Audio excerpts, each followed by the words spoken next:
Daniel Goleman, Ecoliterate, How Educators Are Cultivating Emotional, Social, and Ecological Intelligence.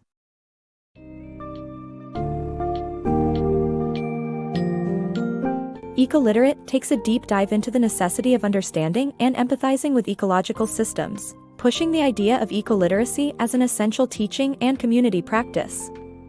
Informed by the work of several scientists, this book explains how humanity has passed the safe boundaries in several crucial life support systems. Readers will explore the various principles and practices detailed in the book, such as developing empathy for all forms of life, embracing sustainability as a community practice, making the invisible consequences of human actions visible, anticipating unintended consequences, and understanding how nature sustains life.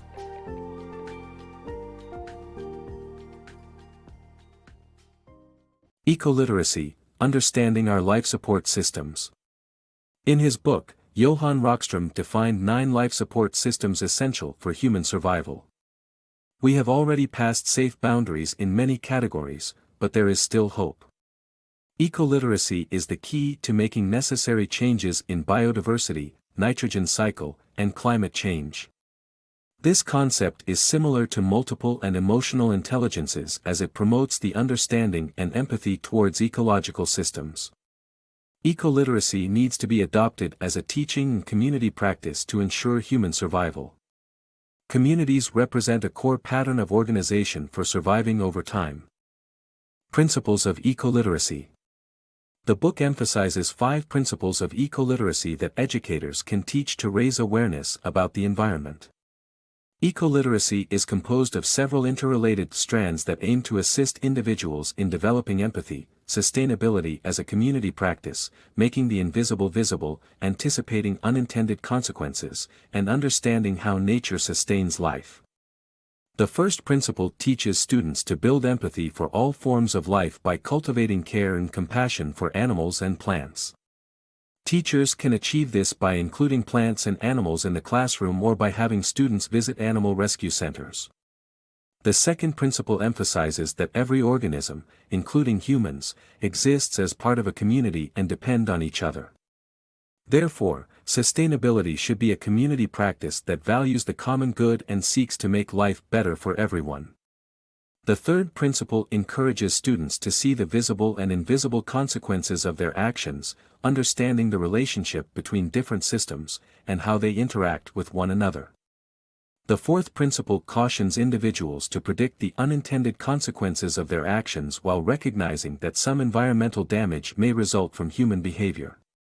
The fifth and final principle is perhaps the most critical concept of ecoliteracy. Individuals cannot live separately from the natural environment that sustains their life. Recognizing this relationship will help individuals make choices that support interconnected systems, rather than harm them. The web of relationships that knit individuals to the natural world provides a new perspective and guide for making ecoliterate choices. Therefore, teaching these 5 principles of ecoliteracy can raise awareness and effect positive change for the environment. Environmental impact of surface mining. Surface mining is a profitable method of gaining access to coal and minerals below ground. However, it has caused outlandish destruction to local environments. 60% of the coal obtained in the U.S. comes from surface mining, which removes soil, rock, and ecosystems, and washes away toxins such as lead and arsenic. After mining, the company reshapes the whole area to replace the soil, replant trees, and restore the mountain's general shape to useful landscapes.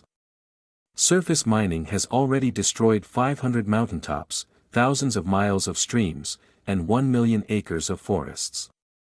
The U.S. Environmental Protection Agency blocked 11 mining permits due to their impact on Kentucky's waterways in 2010, but Governor Steve Beshear partnered with the coal industry to sue the EPA.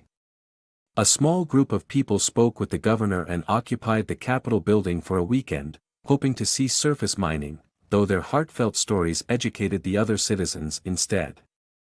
A basic, necessary ecoliterate education will reveal America's invisible, pervasive relationship with coal.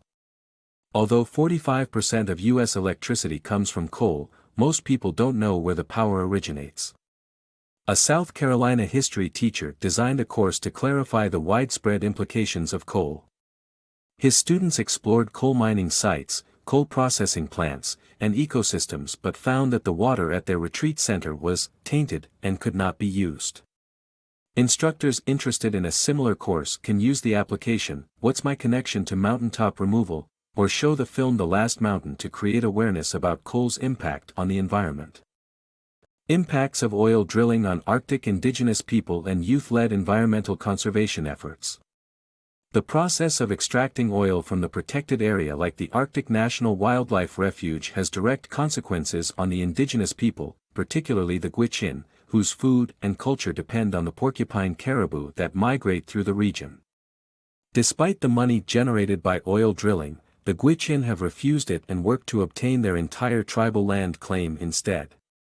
On the other hand, a group of middle and high school students formed Rethinkers, aiming to make their community better by addressing diverse needs.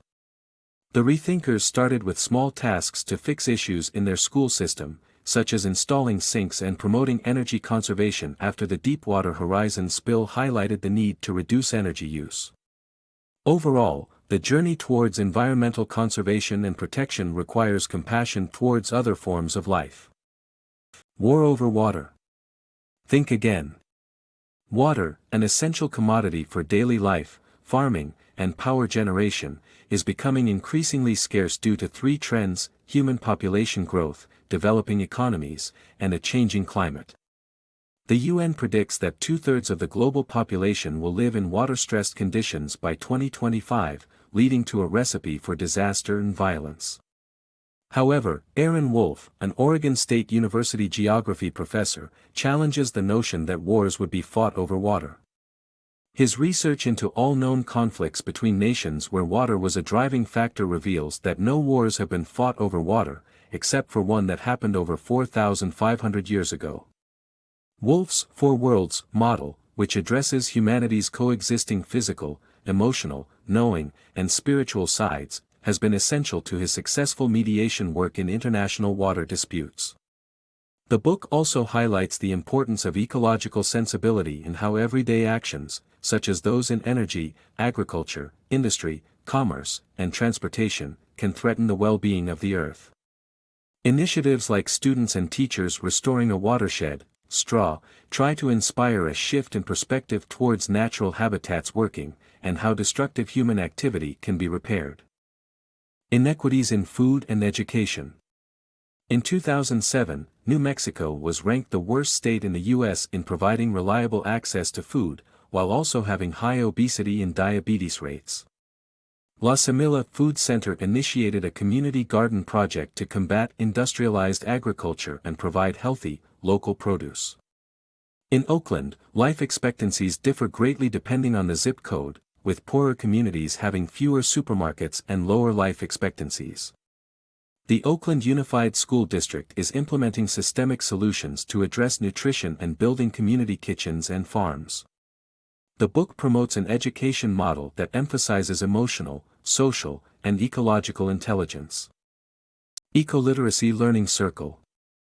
Transform ecoliteracy spreading efforts into a collaborative learning circle.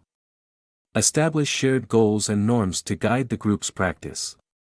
Conduct structured conversations that focus on specific questions and collaborate on designing lessons for teachers. Hold teaching rounds to address specific teaching challenges. Consult outside experts while valuing wisdom within the group.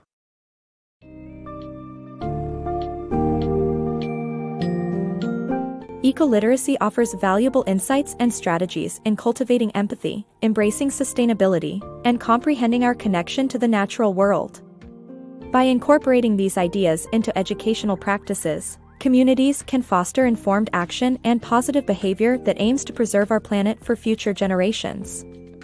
By teaching ecoliteracy alongside emotional and social intelligences, society has the potential to foster a more sustainable and secure world for all. Ultimately, Ecoliterate challenges readers to nurture not only their own ecological understanding but also the communities, ensuring the longevity and health of our interwoven ecosystem.